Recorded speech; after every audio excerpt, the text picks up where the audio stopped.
객체에 대한 설계 원칙인데요. 객체지향적 설계의 원칙. 예. 크게는 5가지가 있어요.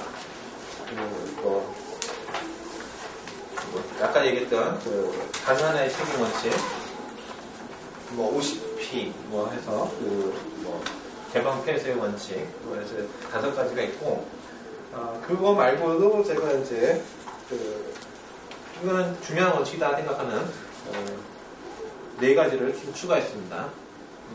첫 번째는 뭐냐면요, 이게 중요한 원칙이에요. 또 구현보다는 인터페이스에 맞춰서 프로그램을 하라라는 이야기가 있어요. 이게 아까 전에 첫 번째 했던 것 중에 하나, 절차적 사고와 객체지향적 사고의 차이점 중에 하나예요. 절차적 사고는 항상 구현, 어떻게 만들 것인가, 다음 뭐가 와야 되지? 를 고민하게 되고, 객체지향적 사고는 인터페이스, 이걸 어떻게 깎아야 될까? 이 전체 크기를 어떻게 깎아서 어떻게 조각을 내야 쉽게 접근할 수 있을까를 고민하게 되는 겁니다. 코딩을 항상 시작점에서부터 점점 키워봐요. 뭐죠? 실뜨기라고 할까? 그런 것처럼. 이거 무지하게 어렵고 무지하게 에러를 포함할 수밖에 없는 방식입니다.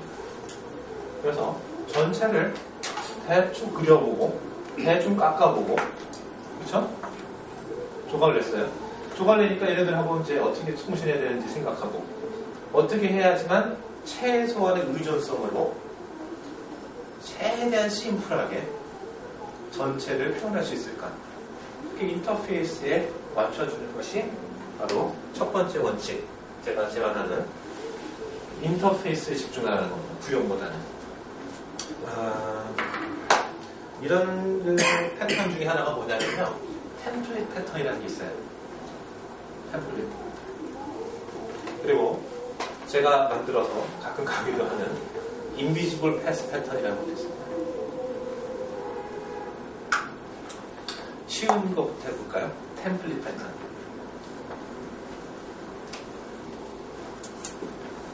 어떤 일을 처리하는데 A, B, C라는 프로세스를 해야 되고요. 그리고 A의 결과물이 B로 간다든가, 이렇게 다시 와서 이렇게 간다든가, 어떤 유기적인 관계가 있어요. 또는 이게 한 클래스가 아니라 다른 객체라고 봐도 상관은 없습니다. 자, 무슨 얘기냐면 F1에서요, 폼 1입니다. 네? 미디어 플레이어를 만들 거예요. 그리고 현재 위치를 표시하는 공간도 있겠죠? 폼 1에서 하는 일입니다. 그래서 버튼을 누르든 어떻게 해서 새로운 폼이 또 하나 튀어나오는데, F2 좀 위험한 곳에 가 있냐? 카메라에 안 나오는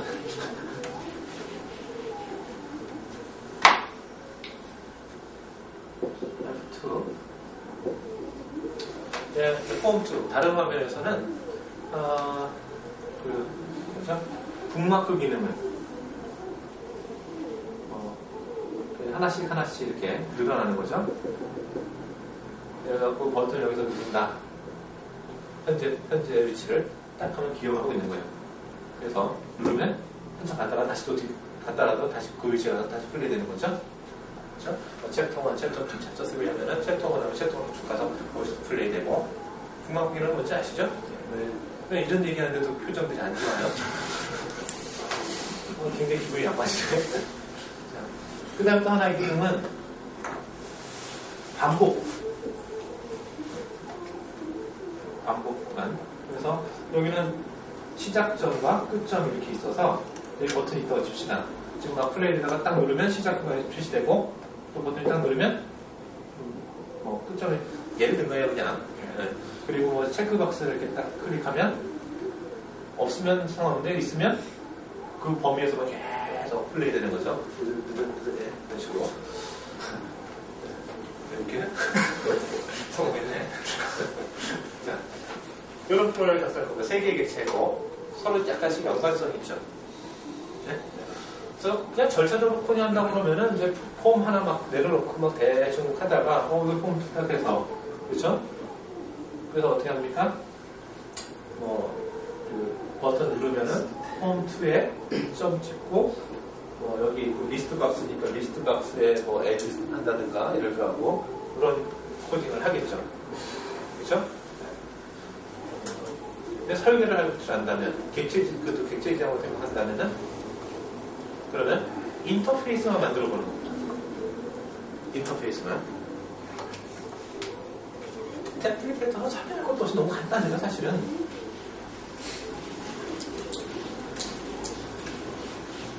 자, 다 외우셨죠? 네.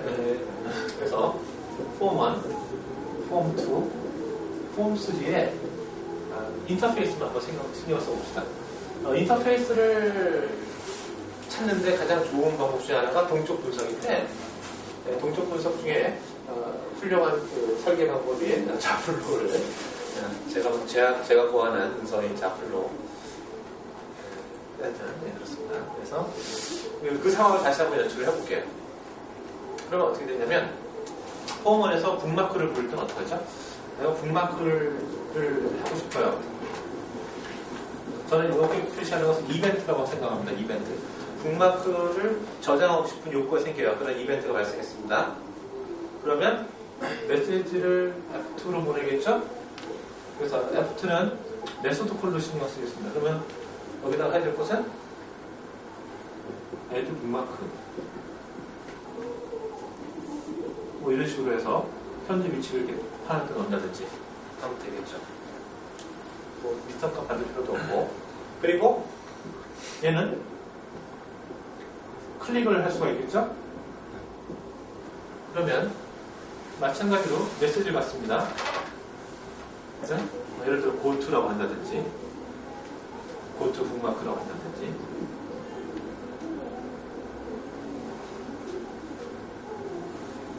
그렇죠? 네. 그리고 이번엔 여기서 한다고 치면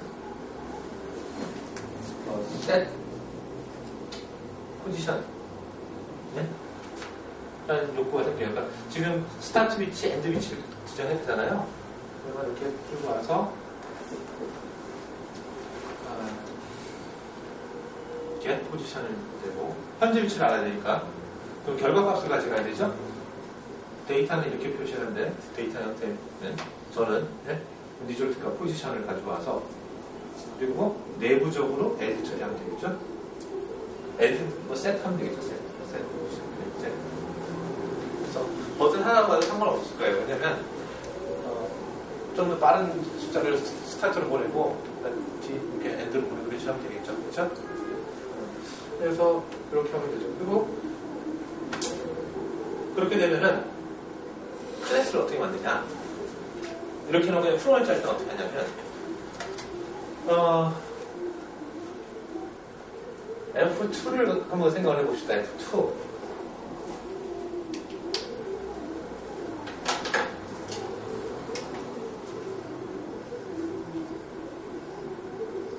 F2에는 어떤 메시지를 받아요? add 북마크. 네?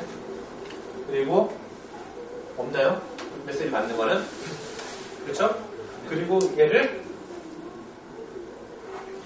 버추얼로 선언하는 거예요.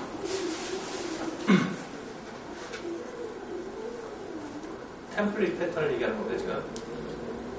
네? 네. 그리고 얘를 상속을 받아서 실질적인 코딩은 F2 임플리멘테이션 해서 add 북마크를 오버라이드 시켜서 여기서 코딩하는 거예요. 무슨 이해하세요? 이런 식으로 코딩하는 경우를 이제 템플릿 패턴 중에 일부분입니다. 그러면 인터페이스 역할하는 클래스 3개가 나타날 거고요. 얘네들은 서로 어떤 메시지를 호출하지만 정비된 뭔가가 있을 거고요. 실질적으로 코딩은 내부에서 일어나겠죠? 네. 이런 식으로 하면은 어떻게 됩니까? 프로그램을 인터페이스에 맞춰서 코딩하고 있는 거죠.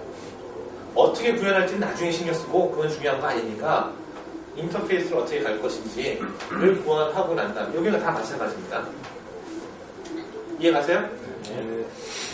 그래서 실질적으로 템플릿 패턴이 그 자주 쓰이는 형태를 보면요, 이런 패턴도 있겠지만 뭐 소켓이 있어요. 만약에 네? T 소켓이 있는데 소켓은 두 종류가 있죠. 대부분 TCP 소켓이 있고 네? 그리고 또 뭐 있어요? UDP가 있죠. 그래서 UDP 커넥터가 없는데 커넥터가 할까요? 일단 그 둘 다 비슷한 것이 샌드하고 리드 같은 게 있을 수 있겠죠? 그렇죠? 샌드, 리드. 그렇죠? 그래서 얘를 소켓에서 상속을 받아와요. 샌드, 리드. 그래서 그러면 아까처럼 이렇게 상속을 받아서 이렇게 표현할 수가 있죠. 근데 단지 저렇게 하면 꼭 패턴이라고 하기 좀 뭐한데 그냥 덜그당 있는 거잖아요, 사실은. 근데 한 번 더 뻔하신 경우가 있어요. 어떤 케이스가 있냐면 UDP하고 그걸 직접으로 다 코딩에다 발렸을 때 샌드가 틀릴 수가 있어요. 인터페이스는 비슷하게 똑같은데 예를 들어 샌드하는 과정이 뭔가 하고 이렇게 여러 가지가 그러니까 샌드가 여기서 뭔가 호출하면은 다시 뭔가 리턴을 받는 코드 같은 게 다 들어가 있어야 된다. 아직 설명이 좀 제가 잘 안 되고 있는데 외부에서 얘를 이렇게 호출했어요. 이렇게 호출했어요. 그러면 딱 좋은 예가 아니라서 다시 하겠습니다. 잊어버리고 다시 합시다. 이걸 안 지우려고 하다 보니까 조금 더 신경이 쓰는데 지워버리죠. 설명할 때가 더 남아갖고 지금 펜도 이렇게 자, 그냥 소켓이라고 하지 않고 A하고 B하고 C가 있어요. 예를 들어서 근데 X라는 것이 있어서 이렇게 인터페이스를 V하고 똑같은 상황이죠. 그래서 B를 상속받아서 B의 임플리멘테이션에서 실질적인 X를 처리하는 방법이 있을 수 있고요. 근데 X가 코드를 포함하는 경우가 있어요. 아까는 코드가 없으니까 그게 좀 쉬운데 X가 Z에게 뭔가 물어보고 결과값을 와서 처리를 합니다. 근데 이 과정은 이걸로 A한테 또 돌려줘야 되기 때문에 여기서 표현할 수밖에 없어요. 그러면 구체적인 걸 다 쓰긴 좀 뭐하잖아요. 그러면 구체적인 내용 W가 있다면 자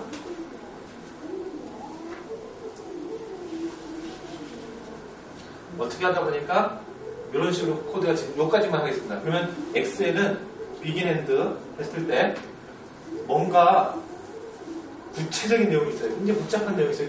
여기서 구현을 집중할 필요가 없으니까 복잡한 내용 여기서 할 필요 없잖아요. 그렇죠? 얘는 캡슐화 시키고 싶어요. 뭔가 복잡한 내용을. 근데 다 끝나면은 그 결과 가지고 C에게 Z로 호출해야 될 필요가 있다 가정하겠습니다. 인터페이스만 이런 코드가 있어야겠죠. 그러면 얘는 버추얼로 선언하는 게 좀 애매해졌잖아요, 이제. 그렇죠? 뭐 이네티를 써서 어떻게든 할 수는 있겠지만 그래도 복잡해 보이죠? 그리고 좀 애매할 때가 있어요. 그러면 이거 어떻게 하냐? B에다가 프라이빗 영역에다가 두 X를 만들고 X를 쓰고 얘를 버추얼로 하는 겁니다. 얘가 버추얼이 아니고요. 이제 실제 코드를 갖고 있죠. X는 begin 2X 그리고 Z를 콜하는 거예요. 실제적으로 코딩이 돼버렸어요. 이제 그냥 버추얼로 할 수가 없단 말이에요. 그리고 얘가 버추얼이에요. 그러면 상속을 받아서 임플리멘테이션에서 뭐만 하면 되겠지? do x를 오버라이드 하면 되죠. 얘는 프로텍티드가 돼야 되겠죠? 밖에서 나오면서 자기 의견을 써야 되니까. 그래서 정확하게는 그런 케이스를 템플릿 패턴이라고 해요. 그래서 어떤 인터페이스 안에, 그 메시지를 호출받는 인터페이스 안에, 네? 인터페이스 안에 일부분의 알고리즘이 캡슐화되어야 될 필요가 있어요. 그럴 때 자주 쓰게 돼요. 이것도 인터페이스를 겨냥해서 코딩하는 방법이죠. 무슨 얘기 이해가세요? 제가 좀 설명이 조금 부족했는데, 나름대로 준비를 많이 했지만, 사실은, 이게 책으로 정리된 게 아니라 제 머릿속에 있다 보니까, 시간이 뒤로 흐를수록, 흐리멍텅이 되는 것 같아요. 여튼, 나름대로 열심히 하고 있어요. 그러니까, 지금부터의 책임은 여러분한테 있죠? 이해 가십니까? 네? 그래서, 중요한 거는 템플릿 패턴을 이해하는 것보다 중요한 건 뭐냐면, 아까 과정과 지금 과정이 정말 다른 관점에서 봐야 되는 것이 바로 뭐냐면, 프로그램은 전반적인 것을 나눠줬잖아요. 객지제한의 프로그램 분업화가 제일 중요하다고 그랬죠? 그리고 난 다음에 서로서의 연관성을 인터페이스 하는 영역만. 그렇죠? 내가 얘를 얘는 이렇게 하고 인터페이스 서로 어떤 식으로 상호작용하는지만 아니라 그걸 중점적으로 프로그램을 하라는 거예요. 구체적으로 뭐 해야지 자꾸 그걸 머리 잡지 말고 어떻게 해야지 치울까 하는 쪽에 관심을 두고 코딩을 하라는 거예요. 그러니까 그렇게 하면은 폼 하나는 무로 코딩하지 말라. 그래서는 안 되겠죠. 그걸 적당히 분배할 줄 알아야 되고, 그리고 분배된 놈들이 어떤 식으로 연결되는지 먼저 생각하고 코딩하는 게 더 정확한 순서겠죠. 네. 자, 그리고 이제 아까 전에 제가 이걸 왜 안 지우려 했었냐면은, 지금은 이제 혹시 질문 없어요? 그럼 여기다 필름 끊으라는 게 아니고요. 여러분들의 필름을 끊고 여러분의 필름을 끊고 지금 원래 하던 것은 뭐였냐면 인터페이스에 집중해서 코딩하라는 얘기였는데 그 필름 끊고 잠깐 다른 얘기 3초 프로 잠깐 빠져볼게요. 아까 전에 보시면은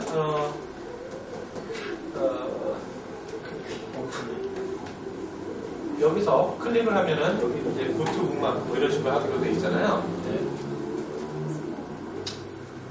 폼 2개나 여러 가지, 보통 이제 초보들은 폼 위주로 코딩하니까 폼 2개가 있는데, 폼 1에서 폼 2 어떻게 불러요? 이런 질문도 가끔 나오거든요. 그쵸? 예, UCG에 넣으면 돼요. 그쵸? 네, 폼 2를 불렀어요. 여기서 호출했는데, 이제 폼 2에서 폼을 어떻게 불러요? 네? 마찬가지로 UCG에 넣으면 되겠죠? 근데, 아까 전에 위에 넣든 아래 넣든 상관없었어요. UCG에. 그쵸? 근데 이건 어떻게 합니까? 똑같이 위에 넣으면 안 되죠? 서클러가 돼서 밑으로 넣어야 되잖아요. 이건 굉장히 기본적인 거잖아요. 근데 어쨌든 이렇게 양쪽에 이렇게 부르고 있어요. 뭔가 좀 아마추어틱하지 않아요? 그렇죠? 뭔가 문제가 있어 보여요. 의존성이 너무 잔인하게 깊어졌어요. 이거를 끌어낼 때 필요한 것, 방법이 여러 가지 있습니다.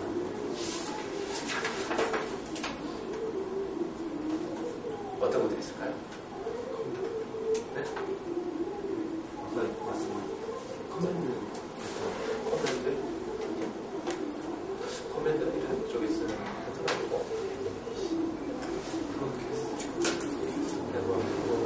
브로드캐스트라는 그런 방법도 있습니다. 그러니까 메시지를 추천하면서 서로 브로드캐스트하는 방법도 있을 거고, 지금 이 그림처럼 인터페이스 영역만 딱 이렇게 해놓고 거기서 상속받아 이렇게 하면은 얘는 얘를 알 필요가 없죠.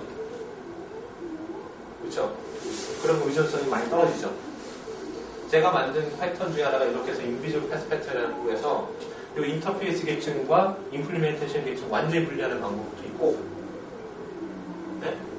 또 한 가지는 F2가 아까처럼 북마크 정도라면 얘를 일개 컴포넌트처럼 사용하는 거예요. 이렇게는 종속관계를 만들어요. 그냥 일방적인 종속관계는 그래야만 무리가 없습니다. 양방이 쌍방이 이렇게 부딪히기 시작하면 좀 복잡해지거든요. 코드가. 어떻게 합니까? 여기서 on 클릭이라는 이벤트를 가지고 여러 코딩하는 거예요. 그럼 여기 UCG 몇 번이 들어갈 필요가 있어요?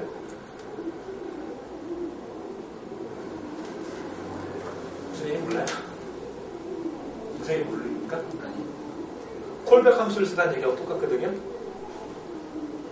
그러면은 의존성이 단방향이 되죠.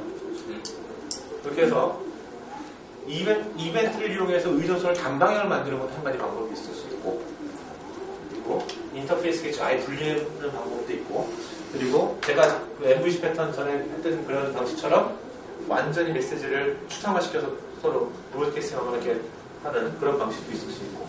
그러니까 어떤 방식이든 좋은데 두 개가 이렇게 쌍방교차되는 것들은 사실은 그렇게 바람직해 보이진 않습니다. 그래서 사족을 달려고 잠깐 했는데 다시 이제 이거 필름 또 끊고 원이 집에 돌아와서 우리가 하고 있는 건 뭐? 객체 제한적 설계의 원칙. 자, 두 번째는 뭐냐면요, 상속보다는 위임을 사용해라. 아까 전에 관리자 클래스에서 해봤죠? 네. 그래서 위임을 특히나 위임을 주로 생각해야 되는 케이스는 바로 뭐냐면, 중복되는 곳이 완전히 코드가 같은 것들을 중복하는 경우에라면 반드시 그냥 위임으로 가는 것이 좋다. 네? 반드시는 조금 어폐가 있을 수 있어요. 백제전 프로에서는 사실은 반드시라고 말을 딱 뱉어놓으면은 뭔가 겁이 나, 사실. 자, 다음이 이제 단 하나의 책임 원칙. 우리가 보통 SRP라고 하는데 Single Responsibility Principle이라고 되어 있어요. 그래서 정의는 아까 얘기한 것처럼 어떤 클래스를 변경해야 하는 이유는 오직 하나뿐이어야 된다. 바꿔 말하면 어떤 클래스든 자기 할 일 한 종류만 갖고 있어라. 네? 그러니까 딱 그걸 보자마자 자기가 뭐 하는 건지 알 수 있을 정도로 이것저것 하지 말고 투잡하지 말라. 네? 그런 원칙입니다. 굉장히 간단하죠? 분리만 잘하면 돼요. 나누기만 잘하면 됩니다. 너무 많이 나누면 안 돼. 문제가 생길 때도 있어요. 그걸 적당히 알아서 해야지. 프로를 하나 짜는데 클래스가 수만 개면은 이거 프로는 짜겠어요. 뭐 코드 한 줄마다 분리할 건 아니잖아요. 그렇죠? 그러니까 어느 게 적당한 거냐? 그건 아까 병아리 감별사 얘기한 거 똑같아요. 그래서 딱 부러지게 말씀을 못 드리고 스스로 그걸 찾아낼 수밖에 없습니다. 그래서 너무 쉬운 거라서 우리 많이 거론했던 거라서 넘어가겠습니다. 단하의 책임 원칙은 뭐 어떻게 적용해야 될지 대충 감이 오시죠? 다음에는 이제 좀 멋있는 패턴인데, 패턴이란다. 멋있는 원칙인데, OCP라고 부르는 오픈 클로즈드 프린시플에서 개방 폐쇄 원칙이라는 게 있어요. 지금 이제 우리가 하는 것이 인터페이스를 집중하라가 있고요. 그리고 상속보다는 위임으로 쓰라 있고, SRP Single Responsibility 단일 책임, 그리고 지금 OCP 오픈 클로즈드 개방 폐쇄 원칙이라는 거거든요. 정의를 읽어보면 엔티티는 확장에 대해서 개방되어야 하지만 변경에 대해서는 폐쇄되어야 된다. 무슨 뜻이에요? 기존을 추가할 때 변경하는 것보다 변경이 될 때 소스를 변경하는 게 아니라 이렇게 붙여서 기능을 확장시키는 그런 좋은데 그럴 때 좀 표현이 뭔가 좀 이상하죠. 또 다른 표현 뭐예요? 어떤 요구사항이 추가적인 요구사항이 나왔을 때 기존의 소스로 변경되지 않고 그 요구사항을 수용할 수 있는.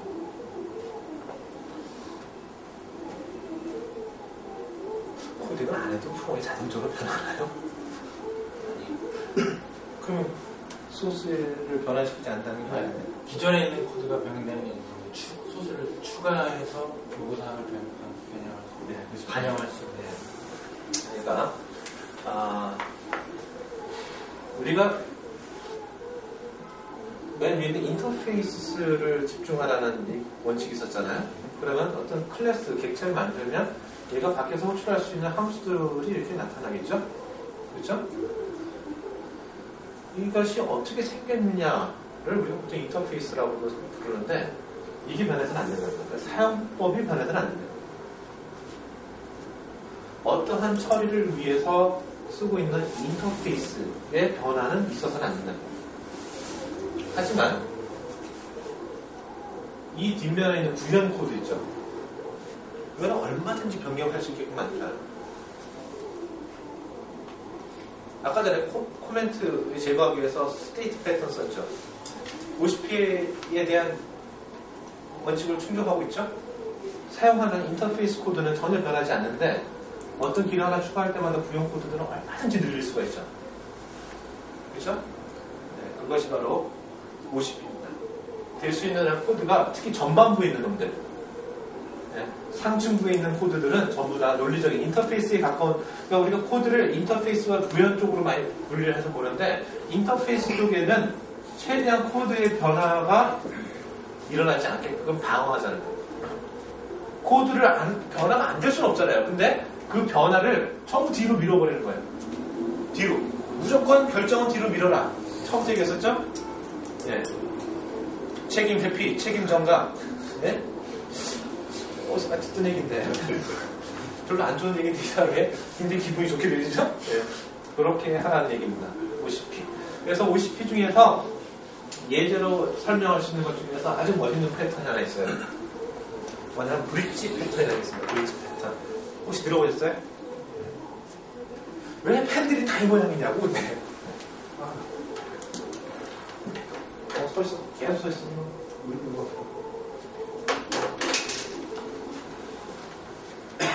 브릿지. 네? 브릿지 머리 하는 거 말고, 다리, 네? 브릿지.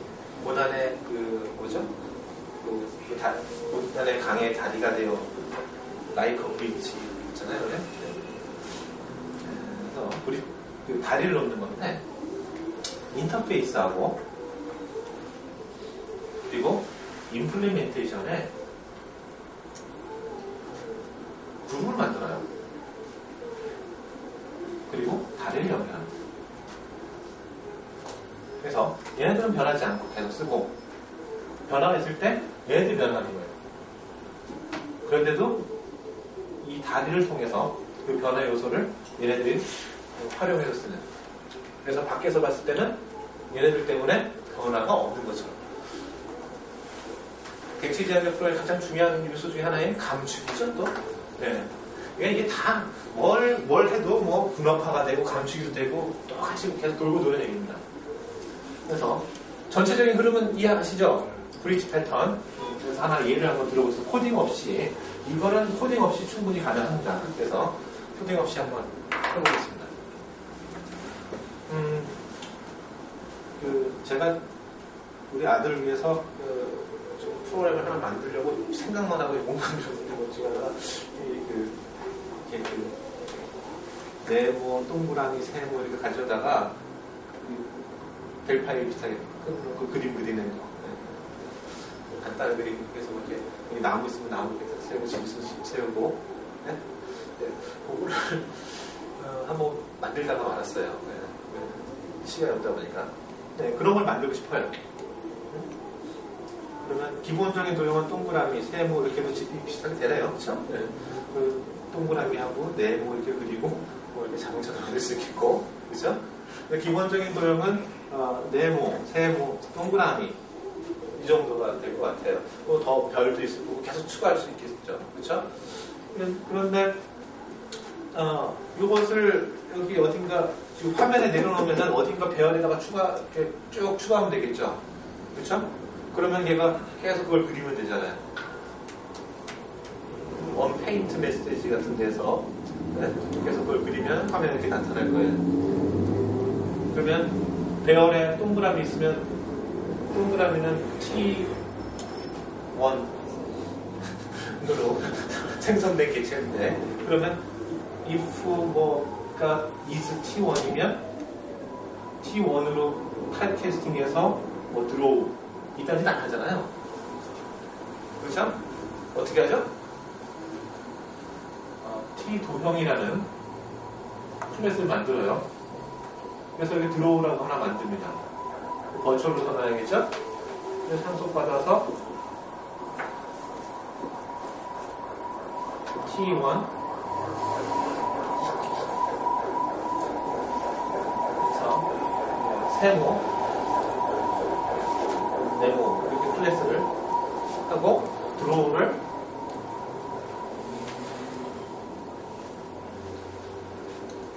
오버라이드해서 물론 이제 여기는 X, Y 좌표도 있어야 될 거예요. 그렇죠? 그래서 뭐 하이트, 윗 이런 것도 있어야 되고 그래서 그 그리면 됩니다. 그러면은 이제는 이렇게 할 필요 없이 루프 돌면서 다 T 도형으로 간주하고 네? 그냥 들어가면 여기 하나 계속 도형이 늘어나서 여기도 변할 필요가 없죠? 그렇죠? 이것도 약간의 OCP를 만족하는 결과가 되겠는데 자 그럼 훌륭한 코드가 됐습니다. 이렇게 하면은 일단은 잘 돌아가는데 문제가 생겼어요. 뭐냐면은 이게 윈도우즈 프로그램인데 리눅스에서도 돌아가기를 원해요. 그럼 어떻게 합니까? 손쉽게 우리가 접근할 수 있는 방법 중에 하나는 뭐냐면 상소를 받아서요. 네? 원인데 네? 리눅스 타입 원인데 윈도우 타입 마찬가지로 다 하면 되겠죠. 어때요? 훌륭하죠? 자 이제 백엔터시도 만들어야 됩니다. 이렇게 되면은 이 수요가 클래스를 만들어야 되는 수요가 폭발적으로 늘어나죠. 그러니까 뭐 하나 바꾸려고 했더니 막 장난 아니게 변하는 거예요. 그래서 이런 케이스에서 딱 떠올릴 수 있는 것이 바로 뭐냐면 이렇게 어떤 요구사항, 어떤 추가나 어떤 요구사항들이 2차원으로 교섭이 돼 있어서 또는 3차원으로 네? 그것들이 이렇게 n 뭐죠? 기하로 지금 n 제곱 형태죠? 네? 제곱 형태, 세제곱 형태로 이렇게 늘어나는. 그러니까 변화 요소가 여러 개가 교차되어 있을 때는 그 변화 요소의 개수만큼 브릿지를 만들면 돼요. 지금은 두 가지잖아요? 그렇죠? 그럼 브릿지를 만들어 버리는 거예요. 그래서 브릿지를 만들어서 보통은 이제 이걸 미인 표시를 하게 되는데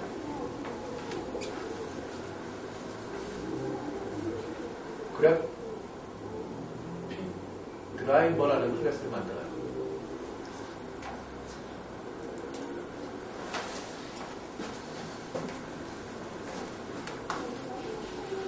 드라이버 화면바를 안 받는다는 얘기가 있어서 그래픽 드라이버라는 클래스를 만들고 여기다가 라인을 그리는 함수 그리고 뭐 서클 같은 거 어쩌서 그려야겠죠. 세모는 라인 3개 그리면 될 거고 뭐 픽셀 그리는 것도 있어야 되겠고 뭐 그런 것들을 여기다 만들어요. 함수를. 그래서 얘를 이용해서 원도 그리고 세모도 그리고 네모도 그리고 뭐 별모양도 그리고 진모양도 그리고 그렇게 하면 되겠죠. 네? 그리고 얘를 다 버추얼해요. 상속을 받아서 리눅스형 그래픽 드라이버 그렇죠? 그리고 윈도우즈형 그래픽 드라이버 뭐 이런 식으로 맥킨토시 뭐 더 계속 늘려나가면 되겠습니다. 자 이렇게 되면은 그래픽 드라이버가 그러니까 OS 플랫폼이 달라지더라도 그 개수만큼만 늘려주시면 되고 얘가 타격이 있나요? 받지 않죠. 특히 인터페이스는 이쪽에서 보통 하고 이건 임플리멘테이션 역할을 하고 있죠. 그렇죠? 이런 식으로 해서 아까 전에 뭐 인터페이스가 양쪽도 인터페이스일 수도 있어요. 어떤 상황에 따라서 하면은. 근데 보통은 이제 우리가 쓸 때 인터페이스와 임플리멘테이션을 나눠서 임플리멘테이션 얼마든지 다양하게 변화하게 만들고 그리고 인터페이스를 고정시킬 수 있는 그런 형태의 패턴을 브릿지 패턴이라고 부르고 그리고 이것이 OCP를 만족하고 있죠. 이해갑니까? 네. 자, 그리고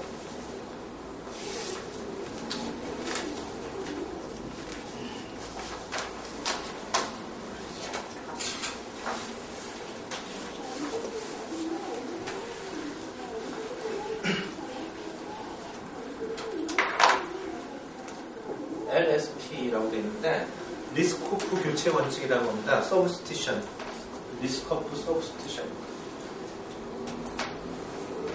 정의를 한번 읽어보면요. 서브 타입은 언제나 자신의 기반 타입으로 교체할 수 있어야 한다라는 얘기입니다. 그러니까 얘는 서브 타입이죠. 얘는 기반 타입이에요. 그러면 T1으로 만든 객체 X가 있어요. X는 as 또는 T 해서 타입캐스팅 T 도형을 할 수 있습니까? 이 얘기. 이게 안 되는 케이스도 있습니까?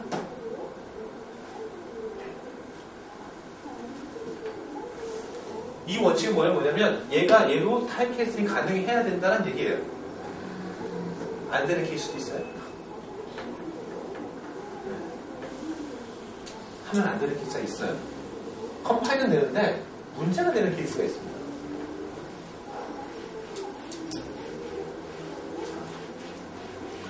좋은 예가 별로 없어갖고 그 책에서 본 예를 한번 드리겠습니다. 네? 사원 목록을 하나 만들고요. 사원 목록이라는 클래스예요. 그래서 일대 바로 여러 개가 있는데 뭐냐면 사원이라는 클래스를 묶을 거예요. 그래서 급여 계산 같은 거 하고 싶을 때 급여가 셀러리는 S라고 할게요. 셀러리 이렇게 하겠습니다. 그러면 for 품을 돌아서 이걸 목록만큼 돌고 두 사원하고 타입 테스팅해서 안에 있는 객체 목록 그 배열 같은 걸 이렇게 집어넣고 점 칼크 S 하면 되겠죠. 그렇죠? 근데 요거는 뭐 변화 없고 근데 사원이 두 종류는 나눠졌습니다. 이제 갑자기 시급 사원하고 월급 사원이 되겠습니다. 그러면 얘를 번쩍을 놓고 얘를 오버라이드 하면 되겠죠. 그렇죠? 그래서 시급 사원은 계산 방법이 좀 틀린데 출근부 있잖아요. 출근부에 있는 것을 참조해서 얘가 출근부예요. 얘는 월마다 그냥 뻥뻥뻥 자기 호봉대로 찍으면 되고 얘는 계산 방법이 틀려질 거예요. 서로 계산 방법이 틀리죠? 몇 시간 일했는지 알아야 되잖아요. 그러니까 또 아까 그 코드 한 줄로 문제가 없어요. 그러니까 아까 전에처럼 사원이라고 해놓고 가로열고 가로 닫고 이객체나 이객체나 다 집어넣어도 이게 아니죠. 얘나 집어넣어도 전혀 문제되지 않습니다. 그렇죠? 근데 갑자기 무급 사원이 생겼어요. 무급. 마찬가지로 돌리면 되겠습니다. 근데 문제가 있는 게 무급 사원은 이걸 실행시키는 것 자체가 논리적으로 문제 아니에요? 그렇죠? 예를 들어 이 칼크가 월급 계산하고 월급 공수서를 명세대로 프린트하고 발송된다고 하면은 나는 기껏 무급으로 봉사로 들어왔는데 갑자기 어느 날 월급 명세서가 탁 나왔어요. 봉투를 땅에 일어나서 기본적으로 땅에 일어났는데 빵원 화나죠. 여하튼 논리적으로도 상당히 문제예요. 이건 심각하지 않은 문제일 수 있지만 이 논리적인 문제가 얼마나 심각한 일을 발생시킬지 알 수가 없죠. 그럼 어떻게 해야 돼요? 에러를 적극적으로 알리기 위해서 여기다가 그냥 exception 처리한다. raise, create exception에서 그래서 여기가 try exception. 뭐 어쨌든 아까보다는 나아요. 상황. 알려주긴 했잖아요. 그렇죠? 이건 좀 논리적으로 뭔가 좀 살펴봐야 된다고 알려졌기 때문에 이 클래스를 만든 사람 입장은 최선을 다했어요. 사실은. 그래도 코드가 변했죠. 어쨌거나 얘가 변했어요. try set를 해야 돼 이제는. 또는 이품을 달아서 얘를 무시하든가. 뭐가 문제입니까? 뭐가 잘못됐어요? 뭘 고쳐야 되죠? 프린터를 고쳐요?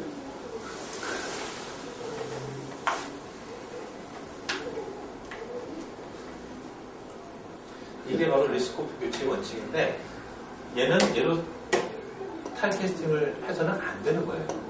컴파일은 가능하죠. 언제나 항상. 얘는 직원이 아니잖아요.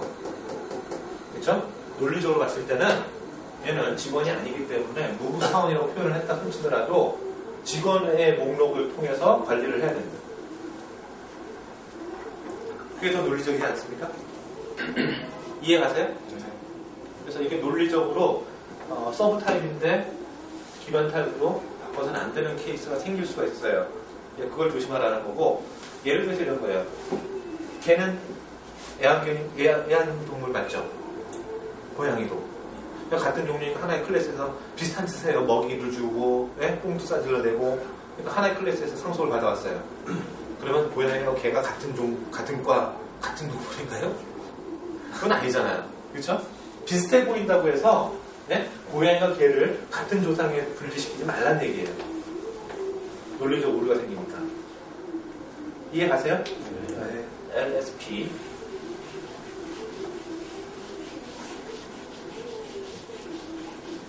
별로 중요하진 않아요. 자주 나타나도 아주 심각하진 않아요. 차라리 가장 간단한 OCP가, 아니 SRP가 제일 심각합니다. 단일 책임 원칙이 지켜지지 않으면 그게 더 오히려 심각해요.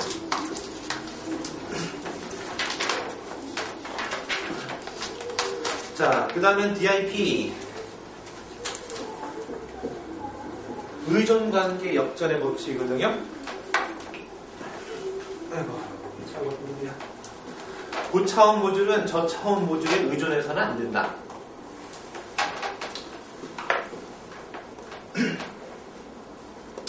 추상화된 것은 구체적인 것에 의존해서는 안 된다. 그런 뜻인데, 예를 들어갖고, 상속관계가 있으면 좀 명확하고요. 고, 저, 높은 있잖아요. 고. 얘가 얘한테 의존해서는 안 된다는 거예요. 자식놈 새끼가 자꾸 뭔가 변하면, 부모가 자꾸 변해야 되는 구조로 풀어를 짠다. 심각하다는 거예요. 그래서 여러분들 외우고 싶은 이런 관계를 제가 이런 클래스를 뭐라고 했죠? 호러자식 클래스라고 해서 자, 우리가 풀어냈자면은 이렇게 해서 얘의 영향을 받아서 점차 이렇게 세분화시키잖아요.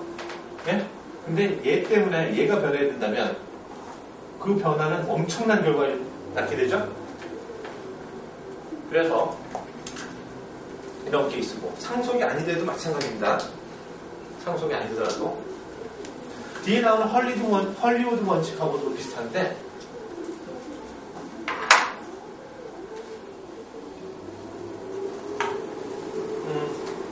두 객체의 의존 관계를 인간의 사고방식을 이렇게 해야 되는데,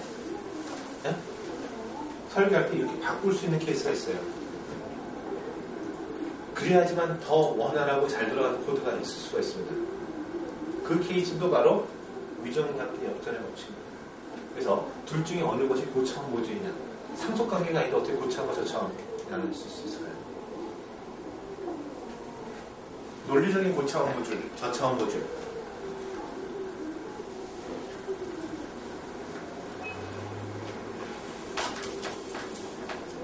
어떤 케이스가 있을까요?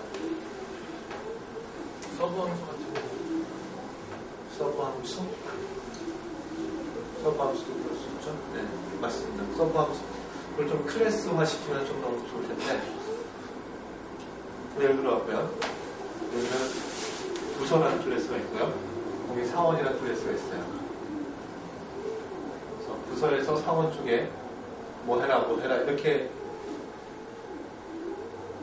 하는 케이스와, 그렇죠?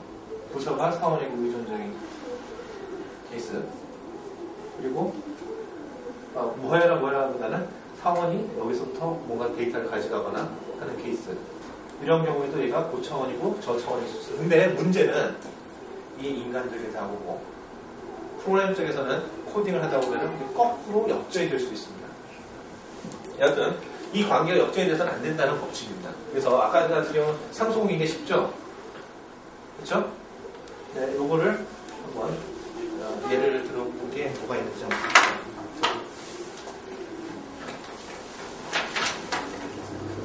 상속 관계는 쉬우니까 상속이 아닌 케이스를 한번 보면요.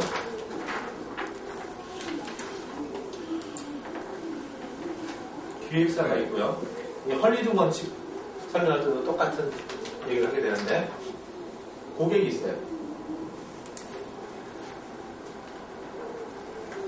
그리고 프로그램에서는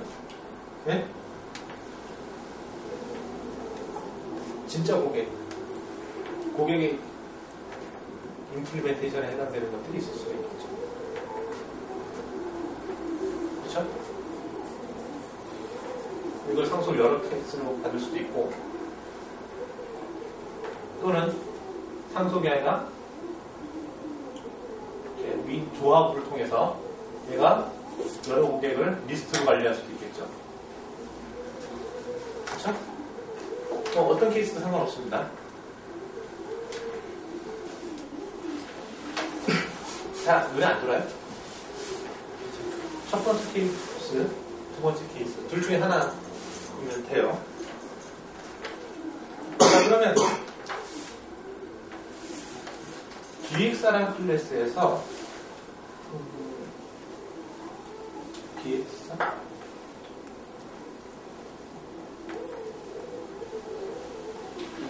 고객이라고 하기 좀 그렇네. 왜 이렇게 놨지?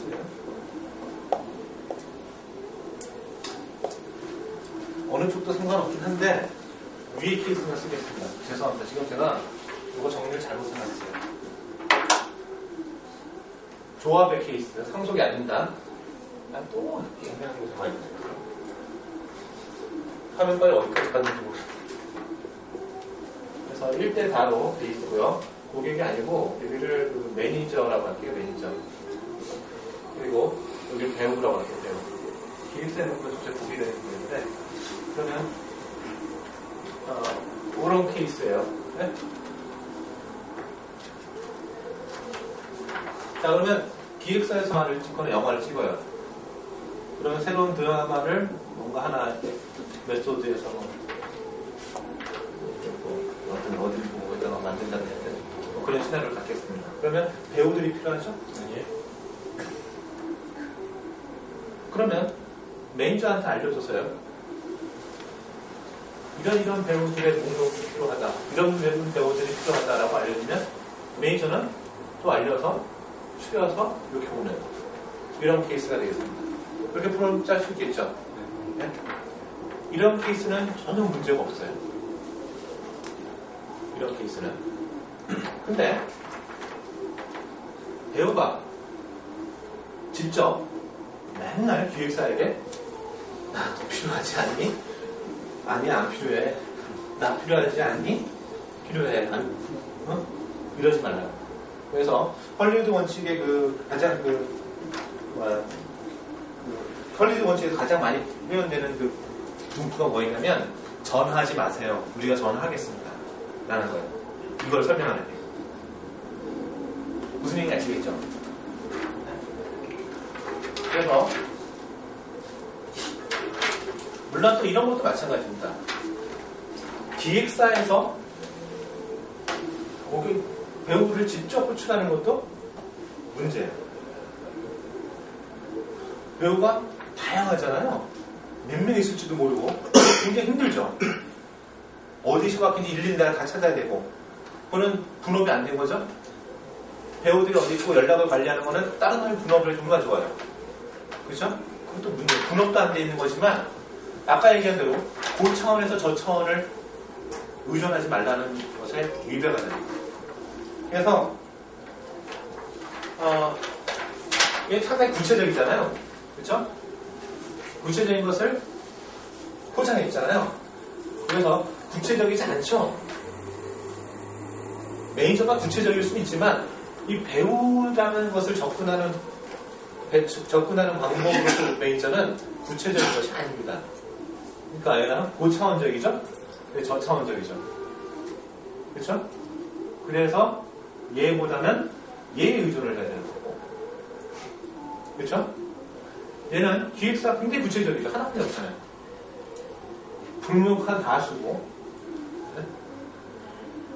뭐 그런 쪽으로 구체적과 구체적이기도 하지만 그런 부분에는 아까 처음 설명한 얘가 상당히 애매모호하게 추상화되게 정확하게 무슨 짓을 하는지는 모르겠지만 필요를 요청하고 그 짓을 하고 알려주는 형태, 그렇게 포장을 하는 그런 형태를 만든다는 거고요. 이 부분은 제가 설명을 좀 이쁘게 드리지 못했는데 일단 아까 얘기했던 상속은 좀 쉽죠. 그렇죠? 이거는 쉽지 않은 게 뭐냐면 어느 쪽이 고차원 모듈이냐라고 생각하는 게 딱 부러지지 않아서 논리적으로 접근할 수밖에 없으니까 네, 그런 문제점이 좀 있습니다. 여하튼 의존관계가 바꿔서 생각해보면 코딩할 때 바꿔서 해놓으면 상당히 편한 경우가 있습니다. 그래서 그 경우가 왜 바꿔놓으니까 편하냐면 저차원 모듈에게 고차원 모듈을 의존하고 있기 때문에. 그래서 그런 케이스를 찾아내라는 거고, 아까 설명 안 드린 그 케이스가 어떤 게 있냐면,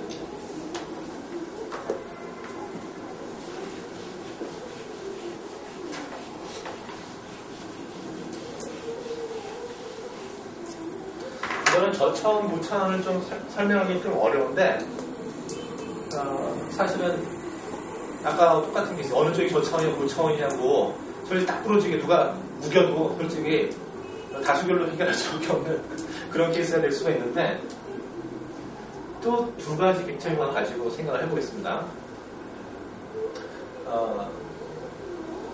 제가 요즘 동영상 온라인 강좌하잖아요. 그 모듈에 보면은 소켓이 있고, 소켓에서 들어온 데이터를 음성으로 뭐 출력할 수도 있고, 화면에 비디오로 출력할 수도 있어요. 물론 소켓이 따로따로 있긴 한데, 뭐 이런 케이스 한 조각, 이런 케이스 한 조각, 이런 식으로 되어 있긴 한데, 뭐 양쪽 다 상관없습니다. 자, 근데 음성 쪽을 한번 보면요. 음성은 하나 데이터 플레이하면은 플레이 됐다는 신호가 들어와요. 그러면 또 가져와서 플레이할 수도 있겠죠? 소켓이 데이터 받은 버퍼에 쌓아놨다가 내가 필요할 때마다 가져갈 수도 있겠죠. 그렇죠? 그 케이스하고 얘가 주는 케이스, 의존성을 반대로 바꿀 수 있죠. 이게 어느 게 좋으냐를 가지고 아까 같은 케이스를 연구할 수 있다. 아무래도 소켓을 좀 쏴주는 게 심플하죠. 그렇죠? 아무래도 소켓에서 바로 쏴주기에는 무시하면 되니까. 근데 가끔은 이게 거꾸로가 더 편리한 경우도 있습니다. 이게 뭐냐면, 화면 같은 경우가 지금 억지예요, 약간은. 네, 어떤 케이스냐면, 얘는 화면에 출력할 수 있는, 표시할 수 있는 최소의 한도가 있어요.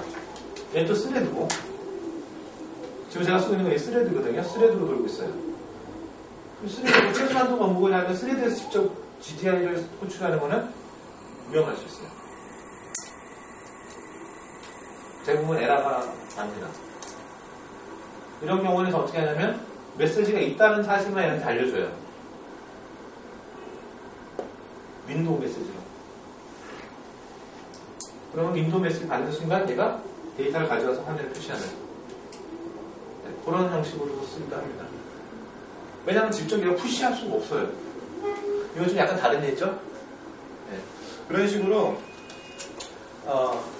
설명이 좀 약간 한천번 빠지긴 했지만 의존성이 관계를 거꾸로 되짚어 봐야 될 경우가 생기는데, 그런 케이스가 대부분 이제 그 저차원, 고차원 모듈에 해당되고, 저것처럼 어느 게 저차원이냐 고차원이냐 참 따지기 힘든 케이스가 존재한다는 거죠. 아시겠어요? 네? 설명을 드리시면 알 거랬나, 마지막 거는? 근데 LSP 같은 경우, 리스크 오프 교체 원칙 같은 경우는 좀 덜 중요한데, 의존성 역전의 원칙은 상당히 심각하게 영향을 주는 경우가 많아요. 아까 한 것처럼 상층 부에 있는 인터페이스 계층에 있는 것이 밑에 있는 데로 영향을 받아서 수정이 된다면은 그건 상당히 심각한 문제를 낳을 수가 있거든요. 아까 NM1 케이스는 무엇이돼도 상관없고, 확연하게 인터페이스와 임플리멘테이션의 관계가 있는데, 임플리멘테이션의 변화 때문에 인터페이스 계층이 변한다든가, 이런 케이스는 철저하게 제거를 해줘야 돼요. 그것은 대부분 의존성이 잘못돼서. 그러니까 위에 있는 인터페이스 계층이 직접적으로 임플리멘테이션의 코드를 참조하고 있기 때문에 문제가 생기는 거예요. 그러니까 얘가 변하니까 어떻게 인터페이스가 변할 수밖에 없잖아요. 그렇죠? 간접적으로 우회할 수 있는 방법이나 템플릿 패턴처럼 밑으로 여기서 호출만 하고 여기서는 실제로 구현을 하고 이런 관계들을 자꾸 명확하게 만들어서 얘가 변하더라도 변화 요소가 위에서 영향을 받지 않게끔 해야 된다는 거예요. 어떻게 보면 아까 전에 사용성을 쓰면서 변화를 감추겠다는 그 이유하고 같죠. 걔 때문에 또 다른 데 이렇게 영향을 주지 않게끔 하기 위해서 변화를 감추는 거하고 그거까지만 여러분들이 이해해 주시면 되겠습니다. 자, 그리고 다음 이제 ISP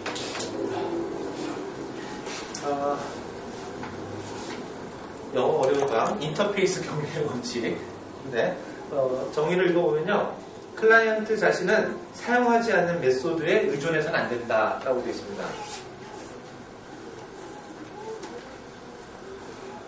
무슨 얘기냐면요, 저기 제가 책 쓰는 데 있는 것처럼 보면은 여기 2D 게임이고요, 게임이에요. 그리고 여기 3D 게임이에요. 뭔가 뭐 그리거나 뭐 이런 작업을 해야 되는데 그래픽 드라이버가 있어요. 그래픽 드라이버. 그래서 여기 뭐 함수들이 이렇게 쭉 있는데 여기까지는 2D용이고 여기는 뭐 3D용이고 이런 식으로 돼 있어요. 그러면 얘는 얘를 의존해서 저기다 함수를 구출해서 그림을 그려야 되겠고, 얘도 얘를 의존해서 그 그림을 그려야 되겠죠. 그렇죠? 이런 케이스를 쓸 때 얘는 3D 게임을 얘를 사용하지도 않는데 의존 관계가 표시되어 있어요. 그러면 코드가 복잡해지죠? 감춰지지 않는 거예요, 사실은. 그러니까 인터페이스 얘를 정리시켜서 없애버려야 돼요. 그래서 어떻게 합니까? 새로운 클래스를 만들어서 인터페이스라든가 클래스가 안 되는 건 없어요. 네?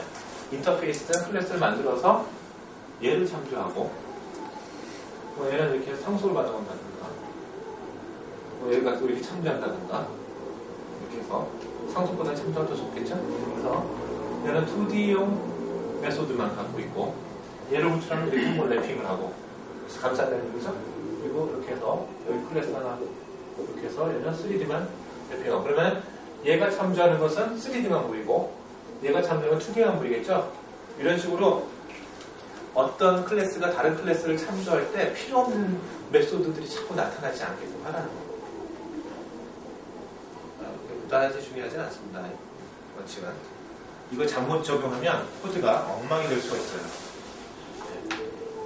예를 들어갖고 A, B, C가 협력관계에 있는데 B를 얘를 이렇게 볼 때 쓸데없는 키 클래스가 또 생길 수도 있거든요.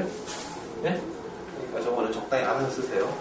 저는 ISP는 별로 활용하지 않는 편입니다.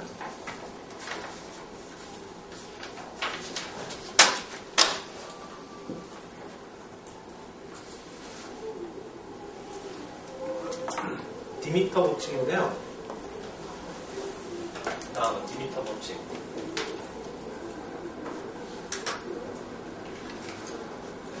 메소드들은 낯선 객체에게 말을 걸어서는 안 된다 라는 정의가 있어요.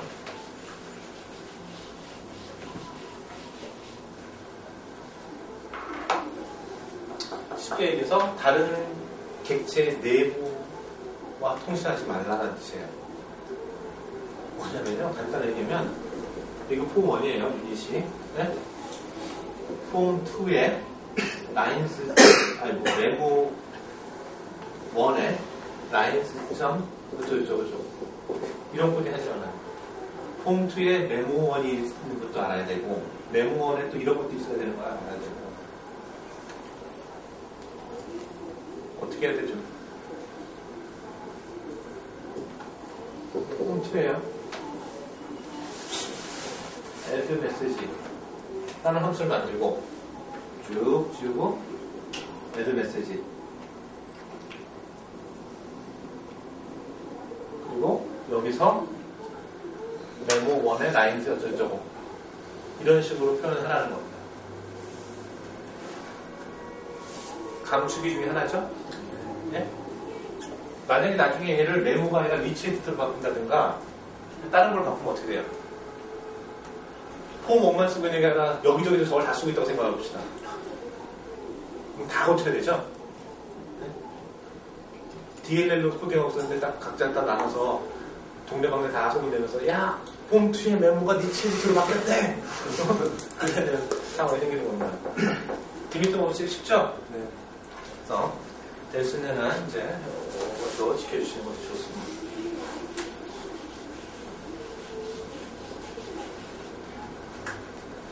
자, 이제 다 왔네요. 다 왔어요.